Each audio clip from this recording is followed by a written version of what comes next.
Our gospel reading for this morning comes from the Gospel of John, a passage that we have been in now for a couple of weeks. Jesus is speaking at some length with his disciples as he prepares to leave them, as he prepares to be arrested and to go to die. In the passage that we hear today, he has been talking about how they are to behave after he leaves. And he has said that if they love him, they will keep his commandments. And he continues in that vein as we hear the reading today. Unfortunately, our translators, in trying to smooth out the grammar, obscure a little bit of what I would like to point out. And so I will make note of that as we open the passage. Listen for what the Spirit would be saying to us this day. Jesus answered him, "Those who love me will keep my word." And in actuality, what Jesus says is, if anyone loves me. And my Father will love them, and we will come to them and make our home with them. Whoever does not love me does not keep my words. And the word that you hear is not mine, but is from the Father who sent me. I have said these things to you while I am still with you.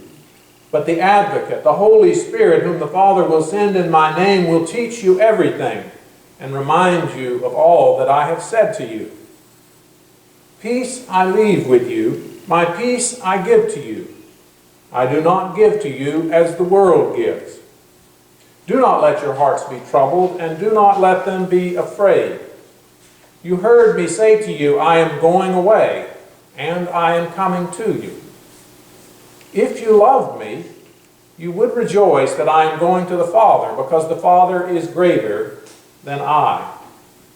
And now I have told you this before it occurs, so that when it does occur, you may believe. The word of the Lord. Thanks be to God. If you love me. It's a pretty provocative phrase. Sometimes even a manipulative phrase. Jesus says exactly that to his disciples on his last night with them. And in our reading, he broadens the circle somewhat and says, if anyone loves me. Although, as I noted, our translation obscures that a bit. Now, if you were not in a worship service right now, and you heard someone say, if you love me, how do you expect the sentence to end? What comes after, if you love me? If the father of a teenage girl overhears her boyfriend say, if you love me, look out. In a perhaps more responsible use of the phrase, a woman who is struggling in her marriage, whose marriage is seeing difficulties, might say to her husband, if you love me, you will go to the marriage counselor with me. It might be reasonable to assume that if he loves her, he would do certain things, take certain acts to try and save their marriage. And back on the manipulative side, we can imagine many of us have seen a child in a shopping cart kicking and screaming, if you love me, you'd buy me that Hannah Montana DVD. Now, whether the phrase is used in a responsible or a manipulative manner, either way, it's rooted in an understanding that love has consequences. When we love someone, we act in certain ways. We do things for them. We behave certain ways towards them. And a child realizes this on some level, and that's there in the pleading and screaming for a toy in the store.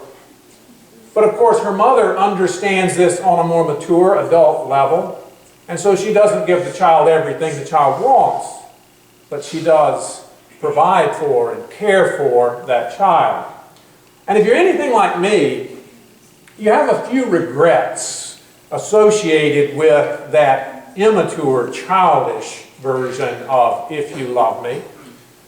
Many of us, when we look back on our younger days, can wonder how it was that our parents ever kept loving us in the first place. And I know a few people that never seem to have quite outgrown this, that have never gotten beyond the notion that their parents' job is simply to provide whenever they ask. But most of us at some point come to recognize that our parents' love for us requires a response, a loving back. And we begin to develop a different sort of relationship, a more mature relationship with them. Now, young children and some adults don't quite understand that love is about relationship. And relationship always involves a back and forth, a give and take, a doing things for the other out of love. Women seem to be better at getting this than men sometimes. We males sometimes seem to get stuck in more childish, what's in it for me notions of love and relationship.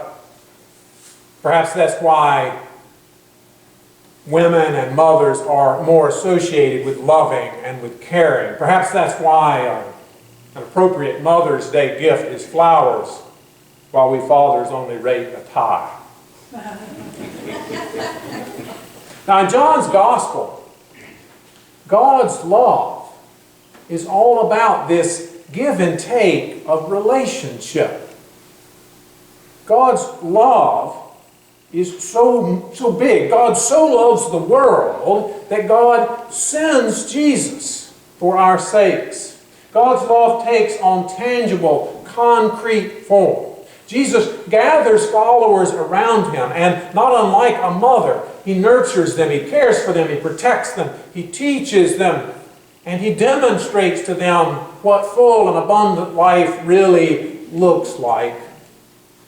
He loves them in the most profound possible way, and as he prepares to give his life for them, he tells them that even his death will not leave them alone.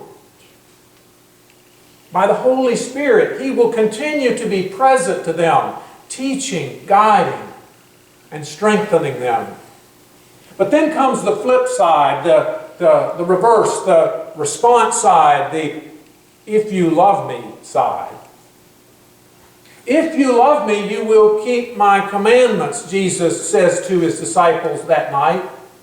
And in our reading, he goes further. He speaks past those disciples and speaks to us. If anyone loves me,